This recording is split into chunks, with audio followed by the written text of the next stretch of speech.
Kaixo, auzolanaren lan guztia eta gero egia da oso sorte txarreko kaskabar bat izan genuela 2023an. Uztailaren 7an kriston kaskabarra bota zuen Gasteizen eta teilatua txikitu zigun.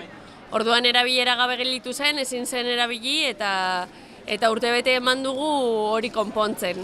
Auzolanako ekide ezberdinek martxa hartu duela hilabete pare bat, ari garaia denok hemen jokatzen eta ekimen ezberdinak egiten eta nire kideak zioen bezala edonork egin dezake eskaera frontoia erabiltzeko, adibidez duela gutxi izan genuen dokumental baten proiekzio bat, eta bueno, kolektibo ezberdinek eskatzen dute eta gauza oso ezberdinek egin daitezke.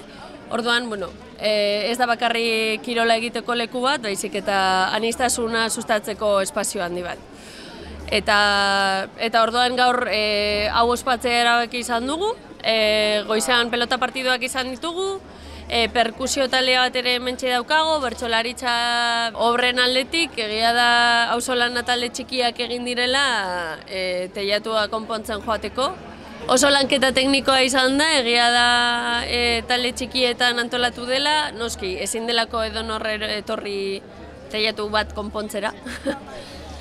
Baina, bueno, orduan lanketa horretarako talde txikiak espazio txikietan tratatu da eta gutxinaka joan dira materiala lortzen eta konponketa hori egiten. Teilatua konpondu eta gero, egia da ere lurra margotu dela eta hormetako asko ere bai, egia da konponketa berritze handia behar zuela lurrak eta egia da orain lortu dena da naiz eta ez egon edo teilatuko orain zirrikitu batzuk egon, orain nabaritzen da, orain ja ez dagoela horrenbesteko ezetasunik, ez dagoela horrenbesteko irristakortasunik eta bar, eta orduan, bueno, egia da asko hobetu duela bai lurrak eta bai espazioak orokorrean.